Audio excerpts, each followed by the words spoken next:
I always thought that a forest was just a forest. Trees, earth, wind. A place where people go for walks, pick mushrooms, and hide from the noise of the city. But everything changed when I found that box in the basement of my grandmother's old house. Inside were yellowed newspaper clippings, a leather-bound diary, and several photographs with charred edges.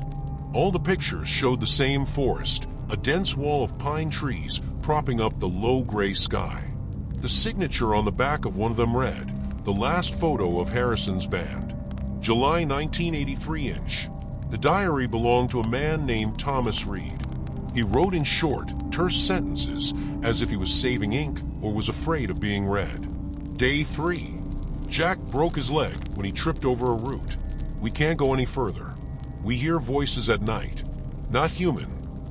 Then the pages were torn out. I flipped through the notes, feeling a chill creep up my spine. Not because of the words, but because of the way they were written. The letters trembled, as if Thomas was writing in complete darkness, without looking up from the paper. My interest turned into an obsession. I've read all the articles. In 1983, a group of tourists disappeared, 4 adults and 2 children. Their car was found on the side of the road near the edge of the forest. The trunk was full of provisions, and the keys were stuck in the ignition. The investigation has reached a dead end. The police have been combing the forest for weeks, but have not found even a trace. The case was officially closed as an accident, but the locals were whispering about something else. I decided to go there. It took a while. First, I bought maps, studied satellite images, charged 2 phones with GPS, and took a walkie-talkie with me. My friend Mark, a photographer, agreed to accompany me. "There will be material for your book," he said, although there was nervousness in his voice. We entered the forest in the morning, when the sun was still struggling with the fog. We walked in silence for the first half hour, enjoying the silence. Then Mark noticed something strange. The bark of the trees was riddled with deep furrows, as if someone had scratched them with metal. "Look," he pointed to the ground. "Footprints, but not human ones." I sat down. The prints resembled those of a wolf, but were larger, with claws digging into the ground. We moved on, trying to keep up with each other. The deeper we went, the more dense the smell of rot became. Not ordinary forest humus, but something chemical, harsh. Mark turned on the camera, filming everything. Fallen trees with charred trunks, strange piles of stones stacked in perfect circles. In the evening we came across a hut. It stood in a small clearing, lopsided, with a sunken roof. The door was hanging on one hinge, and there were remnants of furniture inside. Someone had painted a symbol on the wall with red paint, 3 intersecting triangles. Mark started taking pictures, and I picked up a piece of paper from the floor. It was a page from Thomas Reed's diary. "They're not human, not animals. They're something in between. There are many of them." We spent the night in the hut. We didn't sleep. We sat around the campfire, listening to the sounds behind the wall. By morning, Mark had disappeared. His backpack and camera were lying by the door, and on the ground there was a chain of those same footprints leading into the thicket. I screamed until I was hoarse, until I realized that screaming would lead to nothing. Then I took his walkie-talkie and followed the trail. After 2 kilometers, I found his camera. The screen was smashed, but the memory card was intact. Last video, shaky shot, Mark running, panting. "They're here. There." The scream stopped. Then there was silence, rustling, and someone's low, hoarse laugh. Not human. I still don't know how I got out. My legs carried me through the forest until I reached the road. The police found me 3 days later, wandering along the highway in torn clothes. I was asked what happened. I didn't answer. Couldn't, because I had a picture in my pocket, Harrison's band 1983. Thomas Reed is among the smiling faces, and the man behind them, standing in the shade of the pines. His face was blurred, but his eyes...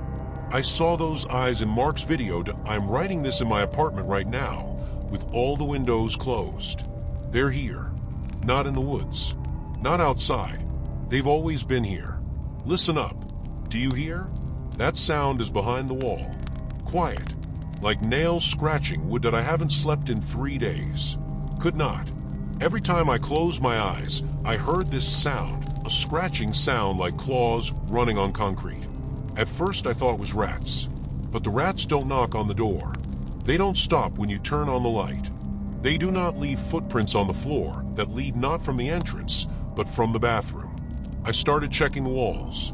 The wallpaper in the living room had come loose at the seams, revealing a strange pattern, the same 3 triangles as in the hut, scratched into the plaster. Someone was doing it slowly, carefully, as if it were a ritual. I found a note under the drawing. A piece of paper from a notebook, written in a woman's handwriting. They come through the cracks. Plug all the holes. Don't turn on the water after sunset. The date is 2001. Signed, Mary. Mary was the owner of the apartment before me. The agent said that she moved in suddenly, leaving the furniture and clothes. Now I knew why.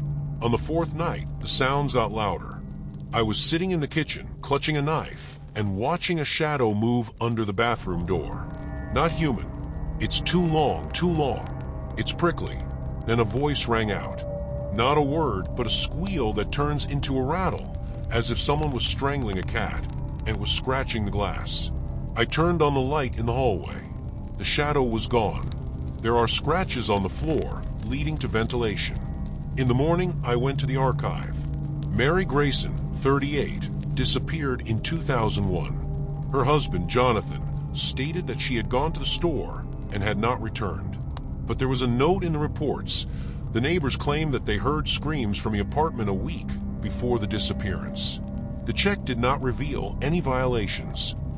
Photo of Mary, narrow face, dark hair, eyes that looked as if she had already seen what was waiting for her. When I got home, I found another note. This time in the fridge, under the milk. They don't like the smell of iron. The blood works. Signed, J. Jonathan? I remembered the article about Harrison's group. There was a doctor among the missing. Maybe he was trying to what? To pay off. I broke the light bulb in the bathroom. The shadow appeared immediately, creeping out of the vent like thick black tar. I slashed the knife across my palm and splashed blood on the wall. The shadow twitched, whistled, and crawled back. It worked, but not for long. On the 5th day, I bought a video camera. I installed it opposite the ventilation grate.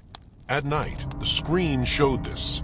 A creature similar to a human, but the joints are turned back, the fingers end in claws. It moved jerkily like a broken doll and chewed on something.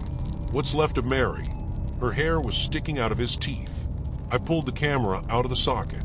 Then he began to seal up the cracks. Everything: windows, doors, ventilation. Filled with sealant, scored with boards. By morning, the apartment looked like a bunker. But they're already inside. I can hear them whispering in the walls. The voices are similar to humans, but they speak a language that cannot be reproduced without a broken jaw. I'm writing this now, sitting in the pantry, the only place where there are no gaps yet. Yesterday, they started knocking on the door. Not from outside, but from inside the apartment. They're playing hide and seek. They're waiting for me to fall asleep, or I'll go crazy. The last thing I saw was their prints on the ceiling. The claws dug into the concrete, as if they were walking on it, as on the ground. Profile. Quen 2.5 max. The thought is complete. It took me a moment to realize that the storage room was a trap. The door slammed shut as I staggered back from the canned food shelf in a panic. The lock clicked like teeth biting into a bone. They've been waiting for this. Now I can hear them scratching outside, not trying to break through, but as if savoring the moment. I found another note in the bathroom yesterday. Mary wrote that they hear fear. The louder the heartbeat, the more they want to enter. They don't eat meat. They're eating panic. The lines blur with moisture, as if tears had soaked into the paper. I tried to get out this morning. He kicked down the pantry door, but the hallway was gone. Instead of walls, there are trees. Not mine, not from the city, but those from the forest.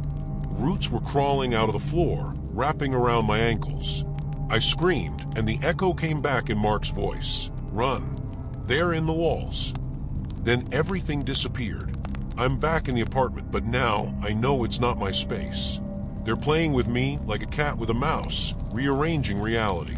I found Mary's sketchbook in the kitchen. Photos of her children, husband, and friends. All the faces are covered with black paint. On the last page, there's an inscription. They took them away. There was no one left. Even me. Her passport was lying next to it. The date of death is 2 days after the disappearance. A fake. Or can they kill retroactively? At night, they started knocking on the windows. Not from a street, but from inside the glass. The claws scratched patterns as if trying to get out, or let others in. I broke the window in the living room, but there was not a street behind it, but a room. The cabin from the forest. The smell of rot has become stronger. I'm in the bathroom now. The door is blocked by a chair. They whisper through the ventilation. The names. My name. Mary's name. The name of Thomas Reed. They know everyone who tried to escape. On the mirror, in a haze of breathing, the numbers appear. 1983, 2001, 2023. The years when they came. I found the knife. Not for them, but for myself. But my hands are shaking. They feel fear. Do you hear? A knock on the door. Not with a fist. With a claw that I dug out the mirror fragment from the wall. Blood from a cut on his arm dripped onto Mark's photo. Date on the back, 2024. Tomorrow.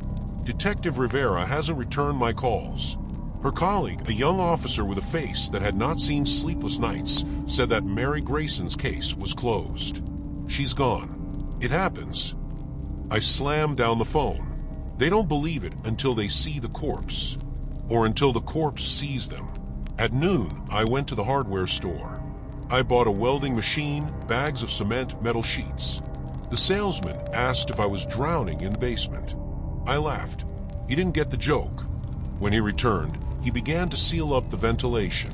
The flame of the burner was reflected in the remaining fragments of the mirror. Suddenly, something hissed in the pipe.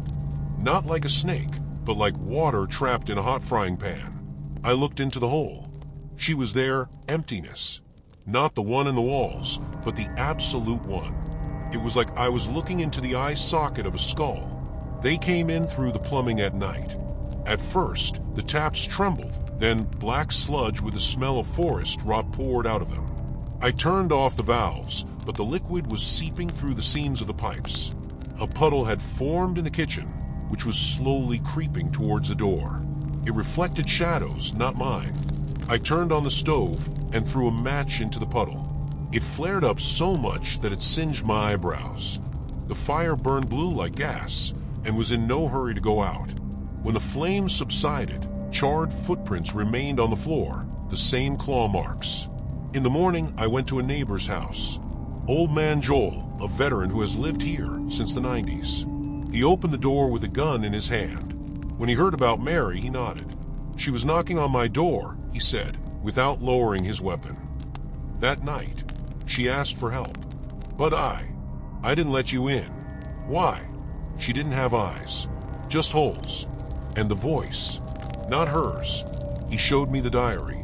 The pages were full of notes. They're in the walls. Don't turn on the lights after midnight. They can hear through the sockets. Last entry. They're here. I can hear them in the bathroom. Joel, if you're reading this, burn down the apartment. Burn us all. Joel died a week after Mary disappeared. A heart attack. Or fear. When I returned, I found a letter in my mailbox. An old envelope, stamped in 2001. Inside is a key and a note. Storage room in the basement. Don't open it until dawn. Signed, J. Jonathan or Thomas. I went down to the basement. The pantry was filled with boxes. One has a label on it, M. Grayson's personal belongings. Inside there are children's toys, albums, a doll with a face pierced with needles. And the tape. I put it in the tape recorder. Mary's voice, trembling, as if she were speaking through a broken jaw.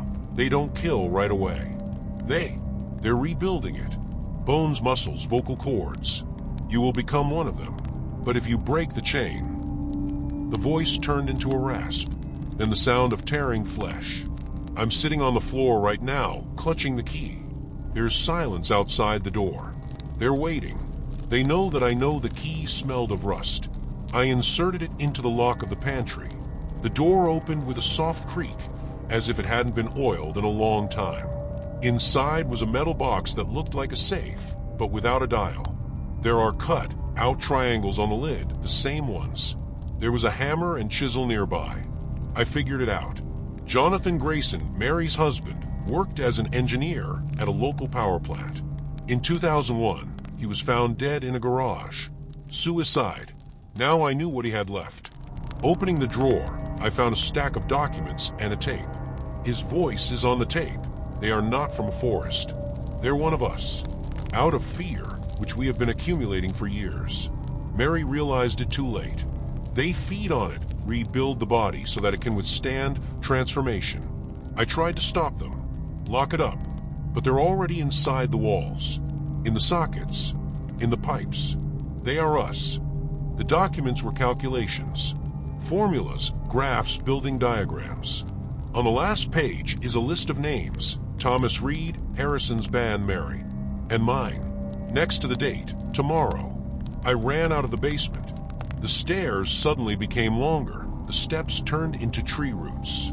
The forest was playing with me again, but I managed to escape. Everything has changed in the apartment. The walls were covered with the same furrows as in the forest. There are claw marks on the ceiling, leading to ventilation. The phone rang. The stamped number. I picked up the phone. "Can you hear me?" His voice sounded hollow, like it was coming from underwater. They're everywhere. In every city. In every house. We thought it was a forest. But this is us. Our fear, he creates them. The connection was interrupted. A horn remained in the speaker, similar to the howl of the wind in the pipes. I turned on the TV. News. Mass disappearance in an apartment complex on the outskirts. Dozens of people disappeared overnight. The police do not comment. Footage from the scene. The same symbols on the walls, the same footprints. They are spreading, like a virus. And I am a carrier. I'm looking at my hand now. The skin between the fingers cracks, exposing something black that looks like bark. I can feel my jaw changing, as if it's preparing for a new sound. The scream sticks in my throat. They're not in the woods. They're in us. And the only way to stop them is to stop being afraid. But how? I tore a piece of skin from my hand. There was no flesh under it, but something like bark dark, with deep furrows, like on trees in the forest. There was no blood flowing. Instead, thick tar oozed out with the same rotting smell as in the ventilation. But the scariest thing is the mirror. It doesn't reflect me anymore. There's a man standing there with my face, but my eyes? They are black without pupils, and there's something flickering in them that looks like a flock of insects under glass. He's smiling, not with my smile. The phone rings again. "Mark, can you see it already?" His voice now sounds deeper with a metallic tinge. "This is not the end. It's a metamorphosis. We are their bearers, like a virus. They were waiting for us to mature. Who are they?" I shout, smashing the mirror. The fragments fall, but they don't fly apart. They lie on the floor like black puddles and move. We called them the Guardians. But this is not an accurate translation. Closer, the Reborn. They rebuild reality through fear. The more panic there is, the more they materialize. Forests, apartments, cities, it's all their bodies. We are just cells. How to stop them? It can't be stopped. You can only reboot. Destroy the core. Where is it? You. In me. In everyone who survived. We are batteries. They feed off our terror. If you stop being afraid. The connection was interrupted. I look at my hands. The fingers lengthen. The nails turn into claws. I feel my jaw expand. My teeth become sharp. Pain? No, it's not pain. It's hunger. But I remember Mary saying, they don't like the smell of iron. The blood works. Not my blood. Theirs. I grab a kitchen knife and stab my reflection in the mirror fragment in the chest. More precisely, in the place where the heart should be. The blade passes through the glass as if through water. A black liquid is flowing from the wound, sizzling on the floor. The reflection writhes but does not die. It laughs. You don't understand. it whispers. You're already one of us. At that moment, I hear a siren. Not a cop, but another one. Low, vibrating, like the sound that whales make. It's coming from the ventilation, out of the ground. From me, my whole body starts to tremble. I can feel the walls of the apartment dissolving, turning into flesh. The lamps on the ceiling are in the eyes. The doors are in the mouths. I scream, but the sound that comes out of my throat is the same mix of screeching and wheezing that I heard on Mark's recording. And then I understand. The only way to reboot the system is to destroy yourself, not them. Not fear, but what generates it. Memory, pain, humanity. Become empty, like a forest, like a wall. I pick up the knife and remember everything I've lost. Stamp, Mary, myself. The fear disappears. It doesn't go away. It shrinks into a tight lump in my stomach, like a fetus. The apartment shudders. The walls are overgrown with bark. The floor turns into the ground. I fall, but I don't feel the impact. There's a forest all around. That's the one. The pines lean towards me, their roots wrapping around my legs. Hi, Thomas, the wind whispers in Mark's voice. You did everything right. A shadow looms over me. Not a human being. Not a beast. Something that exists only in the peripheral vision. He puts something warm on my chest. Heart. It's human. Now it's your turn to wait, the shadow says. The next one who gets scared. I close my eyes. There are no more thoughts. Only hunger. And a voice in my head. They're here. They've always been here. I woke up to the sound of my own screaming. But it's not me. The voice belongs to the child. I open my eyes and the forest has disappeared. I'm in the apartment. My apartment. It's 6 a.m. The hands are fine. The skin is smooth. The nails are normal. A nightmare? But the smell of rot is still in the air. I go to the mirror. The reflection blinks. Not me. It.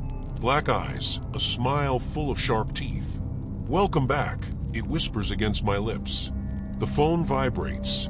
A message from an unknown number. They survived. You're next. The file is attached. I open it. The video from a surveillance camera. Today's date. My figure enters the entrance, but it's not me. His arms were too long, and he walked strangely. There's a knock on the door. Who's there? I ask, clutching the knife. It's me, Mark. His voice is shaking. They are. They're everywhere. In every city. In every house. I look through the peephole. Mark is standing in the stairwell. But his face, it's changing. The skin becomes covered with bark. The eyes sink in. The mouth stretches to the ears. You're already one of us, he says, and his voice sounds like the chorus of 100 people. Now it's your turn to wait. The door starts to open. I can see the castle melting like wax. I run to the bathroom. I'm locking myself in. I turn on the camera on my phone. I take off my reflection. It moves independently of me.